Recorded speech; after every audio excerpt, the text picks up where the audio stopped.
नमस्कार दोस्तों, welcome two tails 90। हाय, मैं शिल्पा हूँ श्रेय आर्मी से।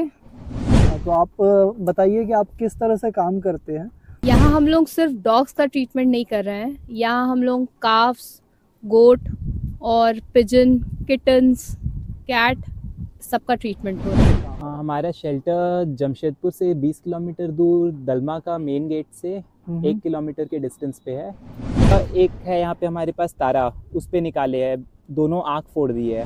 एक अक्सर लोगों को देखा गया है कि बच्चों के ज़िद पे लोग ब्रीड डॉग्स खरीद के ले आते हैं। मतलब जनरली ऐसा होता है कि बहुत बार जब आप डॉग्स को मतलब रेस्क्यू करने जाते हो तो वो लोग आपको काट लेते हैं। तो ये सब फंड कैसे मैनेज होता है? नीचे नंबर दे दिया जाएगा जहाँ पे आप डोनेशन कर सकते हो। आ जाओ बेटा। ठीक है।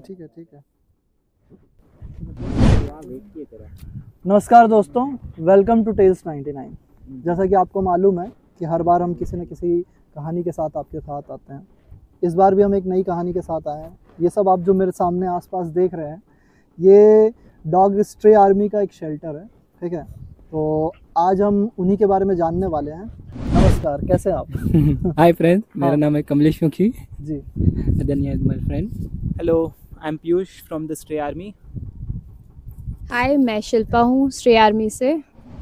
तो आप बताइए कि आप किस तरह से काम करते हैं और स्ट्रेस किस तरह के स्ट्रेस को आप कलेक्ट करते हैं? हमारा श्रेय आर्मी एक्चुअली हमने शुरू किया था जमशेदपुर में 2 साल पहले, और तब हम सिर्फ डॉग फीडिंग करते थे।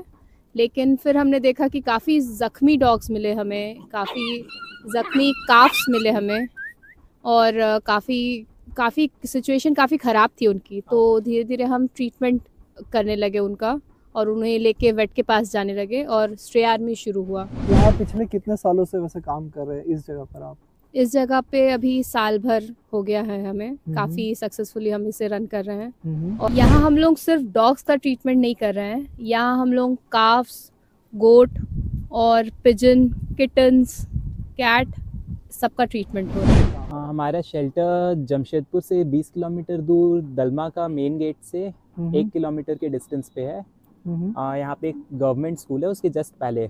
अच्छा। अगर मैप्स में भी कोई सर्च करेगा TSA रिकवरी सेंटर बोल के तो आ जाएगा। आज इतना बिजी शेड्यूल होता है लोगों का कि वो अपने लिए भी टाइम नहीं निकाल पाते हैं। आप लोग इनके लिए टाइम भी निकालते हैं और इनके लिए काम भी करते हैं, मतलब फुल्ली डेडिकेटेड है। तो मेरा सवाल ये है ना कि मतलब आप लोगों को क्यों लगता है कि मतलब लोगों को इस चीज़ों पे ध्यान देना चाहिए, दूसरे जीव? मैं जानना चाहूँगा कि शिल्पा, आपका इसके बारे में क्या ख्याल है?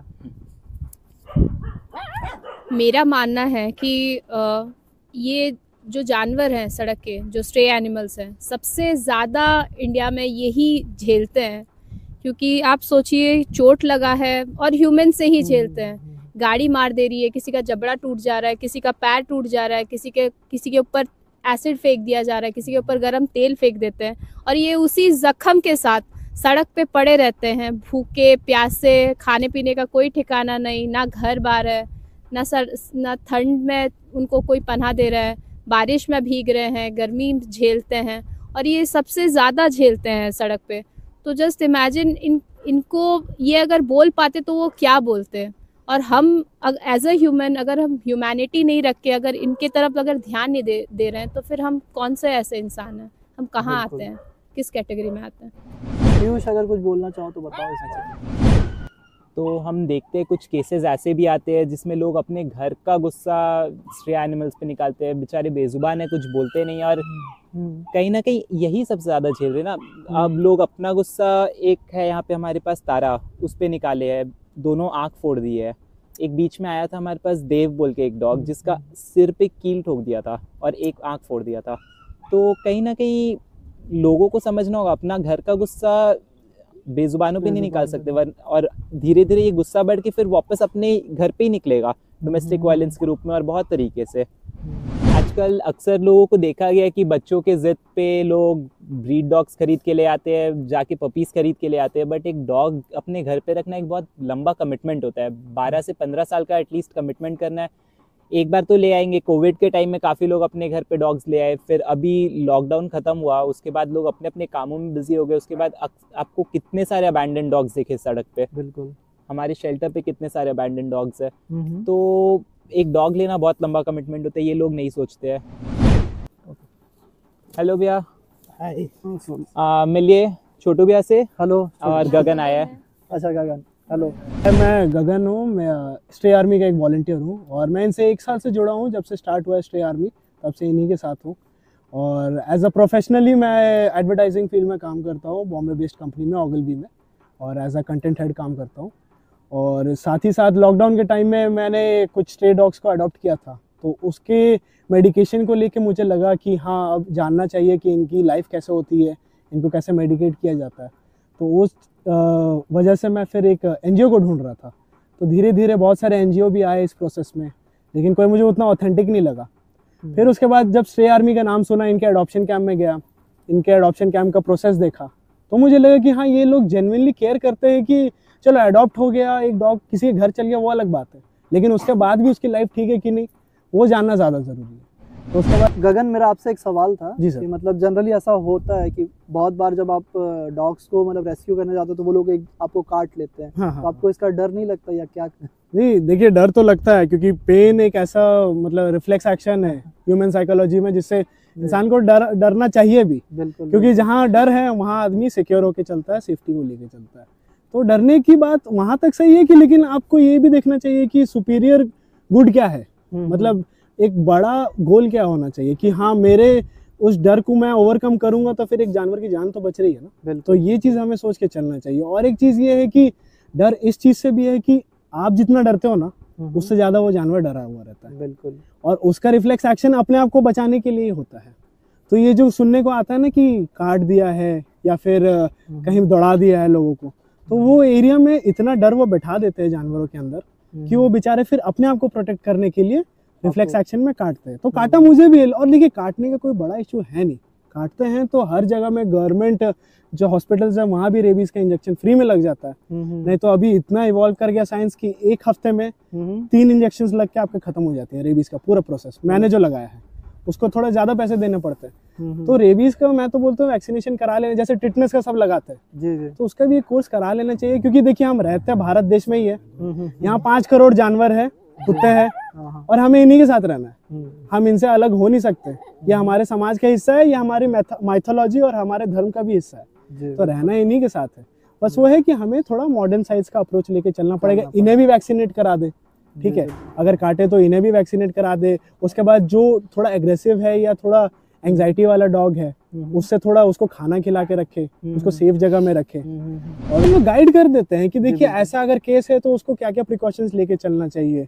अगर वो ज्यादा प्लेफुल है डॉग की, एंजाइटी है कि एग्रेसिव है, ये तीनों अलग चीज है। लोग क्या सोचते हैं कि जैसे मेंटल हेल्थ का होता है ना कि पागल है, बस वही सोच लेते हैं कि पागल नहीं। डॉग कभी कभी होता है कि वो बेचारा यंग है, वो आपके साथ खेलना चाहता है, वो आपको अप्रोच कर रहा है कि तुम मेरे दोस्त बनो। लोग उसमें भी सोचते हैं कि अरे नहीं ये तो मेरे ऊपर चढ़ जाता है, ये मुझे नाखून मार देता है। तो ये चीज को भी वो लोग सोचते हैं कि अरे ये तो डेंजर डॉग है। डेंजर डॉग नहीं है, वो आप तुम्हें अपना फ्रेंड समझ रहा है क्योंकि तुम उसी की सोसाइटी में रहते हो। तुम उसे नहीं देखते हो लेकिन वो तुम्हें डेली देखता है, आते जाते, और सोचता है कि हाँ कभी तो आके मेरे से बात करेगा, कभी तो मुझे रोटी डालेगा, कभी तो मेरे साथ ये आके कुछ इंटरेक्शन होगा। तो उसकी वफादारी में कभी कोई कमी नहीं होती है ना उसके प्यार में। होती कमी है तो हमारे साइड से होती है। बिल्कुल। तो हर्षित, मैं आपसे एक सवाल करना चाहता हूँ, टीम में कोऑर्डिनेशन कैसे होता है? क्योंकि उतने दूर से यहाँ आना थोड़ा सा मतलब डिफिकल्ट हो जाता है, तो कैसे आप करते हैं? तो जैसे हम लोग की ये करते हैं कि जैसे मान लीजिए कोई एरिया से अगर कॉल आया या कुछ ये हुआ तो उसका पहले फोटो वीडियो ये करवाते हैं। अगर ये ठीक मतलब उनके हिसाब से अगर लोकलाइट आदमी लोग अगर कर ले, वहाँ के वॉलंटियर को, अगर वहाँ कोई एरिया में कोई वॉलंटियर है हमारा तो उनको कोऑर्डिनेट करते हैं, तो वो अगर वहाँ पहुँच जाते हैं। अगर उनके हिसाब से भी नहीं हुआ तो वहाँ के लोकलाइज को बोलते हैं हम लोग कि मतलब आप वॉलंटियर का हेल्प करके या तो शेल्टर पहुँचा दीजिए, या आप अगर कर सकते हो तो हॉस्पिटल ले जा सकते हो उन्हें, वेट हॉस्पिटल कोई भी। तो अगर वो नहीं कर पाते तो फिर हमें जाना पड़ता है, थोड़ा टाइम लगता है पिक करके फिर हम लोग या तो शेल्टर लाते हैं, इमरजेंसी केस होगा तो डायरेक्ट डॉक्टर से कंसल्ट करके डॉक्टर के पास ले जाया करते हैं। तो मतलब यहाँ शेल्टर पे रेगुलर बेसिस पे तो आपको आना ही पड़ता होगा ना मेंटेनेंस के लिए या देख के लिए, तो आप कैसे कोऑर्डिनेट करते हैं एक दूसरे से? जैसे हम और ये रहते हैं साथ में तो हम दोनों कोऑर्डिनेट अपना आपस में कर लेते हैं, या किसी को फोन कर लेते हैं कि कोई अगर चल रहा तो हम जैसे आ जाते हैं शेल्टर, तो यहाँ आके फिर वैसे ही। ठीक है। तो शिल्पा, मैं आपसे जानना चाहूँगा कि ये सब जो मैनेजमेंट होता है, ऑब्वियसली डॉग्स को ट्रीट करना और यहाँ पर आना जाना, तो ये सब फंड कैसे मैनेज होता है? आप इन सब चीज़ को मैनेज कैसे करती हैं? देखिए, बात तो सही है, फंड सबसे ज़्यादा ज़रूरी है, क्योंकि कोई फ्री में दवाई नहीं दे देता है या कोई फ्री में ट्रीटमेंट नहीं करता है इनका। बिल्कुल। तो शुरुआत में तो ऐसा हुआ कि जो भी सेविंग्स था हमारे वो लग गए इसमें, लेकिन फिर धीरे धीरे लोगों ने देखा हमें सड़क पे इलाज करते हुए और यहाँ पे आके देखा कि किस तरह से हम ख्याल रखते हैं, तो धीरे धीरे लोग जुड़ने लगे और अच्छे कार्य के लिए हमको धीरे धीरे डोनेशंस आने लगे और उसी डोनेशन से फिर चलता है। लोग यहाँ पे रेगुलरली विजिट करते हैं, जैसे कि आप लोग आए उस तरह से विजिट करते हैं और हम लोग अपना काम और सब कुछ बहुत ही ट्रांसपेरेंट रखते हैं। और कोई मेजर केस आता है तो हम लोग उसके लिए फंड अपील्स भी करते हैं, फूड अपील्स भी करते हैं, तो वो आप हमारे पेज में जाके देख सकते हैं। और हम रिक्वेस्ट सबसे यही करते हैं कि आके एक बार देखें हमारा कार्य और अपने सब कोई अगर थोड़ा सा भी अमाउंट अगर खुद से महीने का अगर वो दे सके तो बहुत ही अच्छा होगा। एटलीस्ट इन जानवरों का इलाज हो जाएगा, इन्हें रेगुलरली खाना मिल जाएगा और ये ठीक होके वापस जा सकेंगे। हाँ, बोल तो नहीं सकते पर हाँ, मनी मन दुआ बहुत देते हैं। बिल्कुल, अच्छा। तो थैंक यू शिल्पा। तो आप लोग जो काम कर रहे हैं काफ़ी अच्छा काम है और बाकी मतलब बहुत ही दैविक काम है ये, ठीक है। और मतलब मैं ये आपसे जानना चाहूँगा गगन कि आप जो ये काम कर रहे हैं तो आम जनता से आपकी क्या एक्सपेक्टेशन है? आप क्या सोचते हैं कि उन्हें किस तरह से आपको सपोर्ट करना चाहिए? देखिए, आम जनता से ही सबसे ज़्यादा एक्सपेक्टेशंस है, क्योंकि लोग अगर थोड़ा भी संभाल लें इन्हें तो हमारे जैसे शेल्टर्स की रिक्वायरमेंट नहीं रहेगी। और हम इसीलिए काम कर रहे हैं ना कि हमें काम करना ना पड़े। मेन चीज़ ये है हमारी कि अगर लोग अपने गली मोहल्ले अपने सामने बैठे हुए जानवर को बस इतना देखे कि हाँ वो पास रहता है, वो मेरे घर का सदस्य नहीं भी तो एक कंपेनियन है जो घर के आसपास रहता है, उसे मैं खाना दे दूं और बस उसका वेलबींग देखूं। इनको ना ज़्यादा आपको कुछ देने की ज़रूरत नहीं है, बस अपना अटेंशन दीजिए। आप अटेंशन दीजिए, आप देखिए कि वो ठीक है, उसको कोई दिक्कत तो नहीं है। अगर दवाई चाहिए तो हम जैसे एनजीओ से कांटेक्ट कर लें। और अगर इतना भी नहीं कर सकते तो प्लीज़ उन्हें मारिए मत, मारिए मत, कुछ डिस्ट्रक्शन में मत लेके आइए, ना उनकी आंखें निकालिए, ना सिर फोड़िए, ना पैर तोड़ दीजिए। लेकिन इससे आपको क्या मिलने वाला है? आपको तो कुछ नहीं मिलने वाला। आपकी लाइफ जैसे चल रही है वैसे चल रही है। हाँ, बस एक आउटबर्स्ट होता है जो आप निकाल देते हो उस पर, लेकिन वो सेम चीज़ आप किसी इंसान के साथ नहीं कर सकते, क्योंकि आपको पता है जानवर है, ये कुछ अपने डिफेंस में कर नहीं सकता है, बाहर रहता है तो बेचारा हमेशा कहीं ना कहीं एक्सप्लॉइटेड है और हमेशा बाहर लोगों के नज़र से दूर है, तो इसके ये ज़्यादा रिस्क फैक्टर में रहता है। तो इसको कभी भी कोई भी आके मार सकता है। गाड़ी वाले गाड़ी चढ़ा देते हैं, है ना।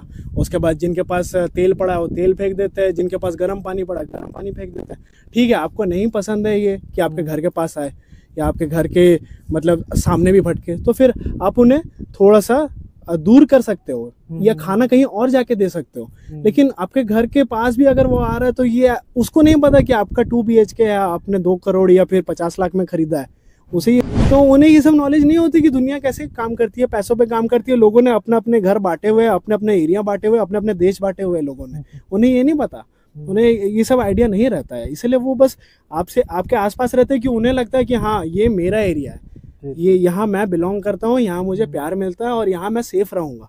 तो आप बस उसकी सेफ्टी में थोड़ा ऐड ऑन कर सकते हो। अगर खाना दे सकते हो, दवाई दे सकते हो तो बहुत अच्छी बात है। बस मेरी ये अपील है कि प्लीज़ ना मारे, ना उनको अत्याचार करें, क्योंकि इसमें एक सबसे ज़्यादा प्रॉब्लम क्या होती है ना कि आप अनजाने में हर्ट कर भी देंगे, लेकिन हम जैसे एनजीओज हैं हमारे ऊपर फिर बहुत बर्डन बढ़ जाता है। अब जैसे इतने बड़े एक एस्टेब्लिशमेंट को चलाने के लिए बहुत फंड्स लगते हैं और इसको चलाने के लिए दवाइयाँ लगती है, फिर इनका खाना लगता है, फिर डॉग फूड लगता है, फिर उसके बाद यहाँ का बिजली, रेंट, उसके बाद स्टाफ की पेमेंट, इतना कुछ खर्चा है। ये सब हम वॉलंटियर्स मिलके ही फंड करते हैं। अगर आप भी इसमें थोड़ा सा योगदान देना चाहें, अगर आप 1000 देने की क्षमता रखते हो तो आप 500 ही दो। खुद नहीं कर सकते हो तो आपके पैसे के थ्रू किसी की ना किसी की हेल्प हो जाएगी। तो आप इतना हमें हेल्प कर दें और ये हमारी अपील है। नीचे नंबर दे दिया जाएगा जहाँ पे आप डोनेशन कर सकते हो, प्लीज़ हमें डोनेट कर दें। और प्लीज़ कभी भी आए, डोनेशन करने के बाद हमारे शेल्टर में विजिट करें, आप देखिए कि काम कैसे होता है, हम लोग जेन्युइन है, कैसे क्या काम करते हैं, और हमारा पेज को फॉलो करें, अपडेट्स आते रहते हैं। Thank you so much. तो ये थी स्ट्रे आर्मी, जिनसे मुझे मिलके काफ़ी अच्छा लगा। यहाँ आसपास जितने भी स्ट्रेस है, जितने भी पेट्स हैं, उनसे मिलकर भी मुझे काफ़ी अच्छा लगा। तो मैं चाहूँगा कि आप इन्हें सपोर्ट करें, जितना हो सके सपोर्ट करें। Thank you. Like, share, and subscribe.